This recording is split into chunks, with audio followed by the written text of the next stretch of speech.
Gentlemen, welcome to Singapore. Looking at the two of you, I would say it's 1-0. Just from a moustache point of view, you seem to have trimmed yours a little bit better. It's not November though, boys. Tell me what's going on here. I shaved a couple of days ago, so I'm quite stoked, and then I got a haircut as well for the heat, but as well. Yeah? How are you feeling? Yeah, quite good. Little bit tired, had some hard days the past days, but I feel like it's turning around now, and I can't wait for Sunday. Yeah, I guess you need every hour you can get at the moment. Give us a count, protein shakes and coffees you've had in the last 3 days. I just mix it up all in one blender and I go for it. I'm living on caffeine and protein now, and then they keep coming to annoy me, so having late night doping controls as well. So I feel like they have it out for me. I feel like maybe Hayden sent them to my room or something like that. Yeah, probably it takes extra long. But on a positive note though, I think you've ticked your early season goals. Looking forward to the start of the season, T100 race to Qatar, it's on. Yeah, that's it. I mean, we're here now. Last year I wasn't here. I wasn't at the season opener, so it's a bit like a new place for me. And it's exciting, you know, like it's very hard and hot conditions, which obviously that makes me maybe a little bit insecure because some people come from an easier climate than me. But yeah, like it's all gonna get started. The masks are gonna fall off. Well, I think you've had plenty of humidity to get ready for the season, so yeah, that's true. You yourself, you've had a decent early season, little win, W in the bag to kick things off, and just keeping the ball rolling. Where are you feeling and how are the legs?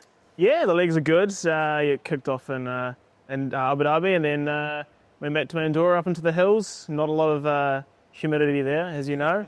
So the bathroom was my best friend. And then, Explain that, please. Bathroom, yeah, I should explain it. There should be some detail. Yeah, you should definitely explain the bathroom situation. So the rave and the pro athletes at the moment is altitude sauna, but I was altitude and in the bathroom for the humidity. So just to get that little bit of humidity training and turn the shower on for 10 minutes, let it steam up a bit and get it going, getting ready for Singapore. But can confirm, a little bit easier out there than in the bathroom. So. Oh, that's amazing. I mean, every time I see you, I feel like I'm coming down the mountain from skiing and you're riding on a time trial bike, and it's kind of a collapse of worlds. But in all seriousness, it's really cool to have you at the season opener.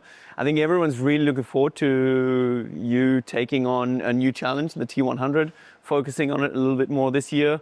What do you think you're going to need to do? How do you see yourself against the competition? You know, a few more seasoned guys. Marten, obviously, man to beat. I mean, he's got a pretty damn fine record on this distance. Yeah, he's got a fantastic resume on the T1. But yeah, I know the guys will be going from the gun on the swim, you know. That's my weak point and everyone knows that. But I feel with less people in the race, you know, with what we normally start with is 60, 70 guys on a start list. So having a little bit kind of a mellowed down start list will kind of stretch out a bit, and I like swimming a little bit more solo. So, but I think the most exciting part that I'm excited for is just the cycle side, like the 20-meter draft rule.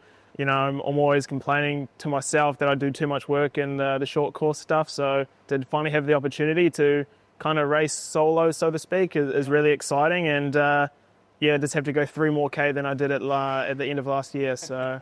3 less K? Yeah, no, 3. Oh, yeah, 3 less K. Sorry. 3 less K than 17.3 worlds. Yeah, I mean, 3 more K because that's where I blew. Oh, okay, there you go. Fair enough. Yeah, that happens, but it's easier to go. I think you can hold on a little bit longer when you know it's only 3K to go. Guys, tell me a little bit, the field here, I mean, it is pretty mind-blowing. I was looking at who's there and who's been, you know, kind of like, I mean, guys I raced against, the new guard is here. A lot of uncertainty. Who's going to be, you know, strong over this kind of distance? What are your names on the top of your list that you're looking out for? Yeah, I think I agree that there is a lot of really big names now, and most of them are quite new to this distance. So it's going to be maybe there is going to be some surprises there, but I think Hayden, for me, is maybe the number one guy that I expect to be really, really good at this distance. As he says, like in short course, he's so strong at every discipline, but he's just kind of taking all the guys in his wheel, for instance. And here there is no drafting, so I feel like he can even put more damage than normal. And then, yeah, seeing a guy like Vincent Luis stepping up, like legendary on short course as well. And I think he's very hungry to prove himself that he's still got it. So I'm excited to see him perform as well. And then obviously Jelle Geens, very good back end of last season. Yeah. I think we can't ignore him. The new adopted Aussie. Yeah, that's it. He's not my teammate anymore. I think I'm more Belgian than he is. Yeah, you're definitely more Belgian than him. Oh, very good. Well, you touched on it with your bathroom, the heat and humidity. Is that the great equalizer here? I mean, it's a tough course. People think Singapore, think a city.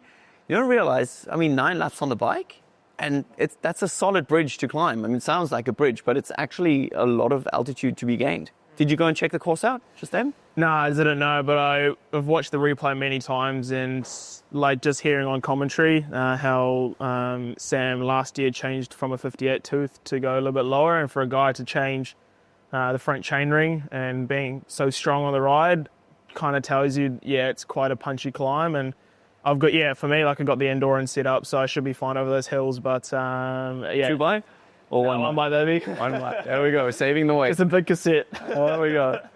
That makes a lot of sense, just to take off a little bit of the edge. We're looking outside. There's a massive storm going on behind the cameras right here. The rain is peeling off. I think that's also a little bit of the danger. It's always touch and go here. I mean, water temperature is at an average of 29. Last year we had over 30-degree water temperatures. Thunderstorms, rain. I mean, this course can throw anything at us. How do you guys keep calm? What's your strategy to just wait it out and see? Yeah, I mean, the conditions are the same for everyone, but they are going to be the deciding factor of this race probably.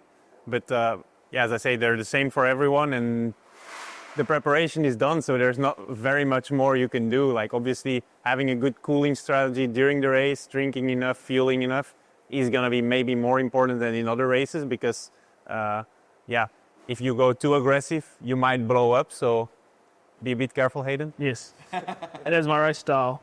I might learn for once, maybe. Just this one race, though. Well, you guys have certainly, at last year's highlight, or one of the highlights, let's be honest, the highlight, you guys had to wait 24 hours longer. Let's hope that won't happen here.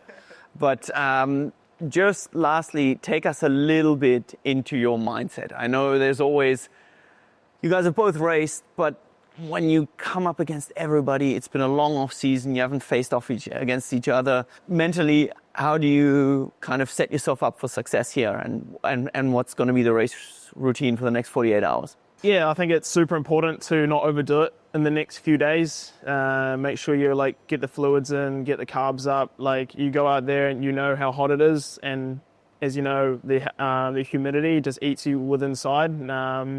I went out for a 45-minute run and it looked like I went for a swim, you know. So it's just the little things that you got to keep in mind of. Yeah. But also just I don't know, for me, you know, coming off an Olympic kind of cycle, this is for me like a year that I can kind of relax and just enjoy racing, you know. Like, there's no pressure here. It's just raw racing, and that's what I love. And I don't know, I look back at the end of last year and I raced the Laguna Tri, the Phuket Tri, and it kind of gives me a little bit of reminisce there. And I was like, that was only more or less 12K, but man, it was hot, like a big, just like this big cyclone came through, and it kind of gave me a little bit of PTSD. I was like, man, I got real hot that race, so hopefully, you know, I can I kind of know my limits inside of I guess the humidity and the heat, so it gives me a semi-ball mark.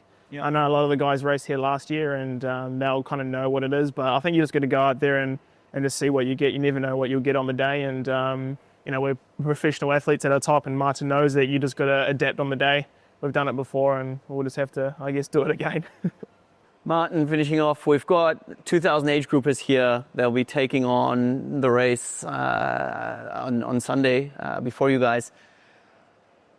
Any last minute words of wisdom, what you can send them on their way, you know, just any little gem that these guys can take, they hang on your lips. So what have you got for us? Yeah, I think it's a race where you have to pace yourself, think about the little things, think about nutrition, think about hydrating yourself, and embrace the pain, the heat, and the humidity.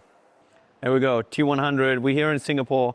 This is the one time of the year that this road is actually closed for cyclists. No one else can go on this bridge except for our athletes. Gentlemen, to you, all the best of luck. Go and send it. Look forward to watching, screaming from the sidelines and having a slightly hoarse voice afterwards. Looking forward to the banter on live comms. It's coming for you. It's coming for you. The moustache battle will keep going. Tune in for more.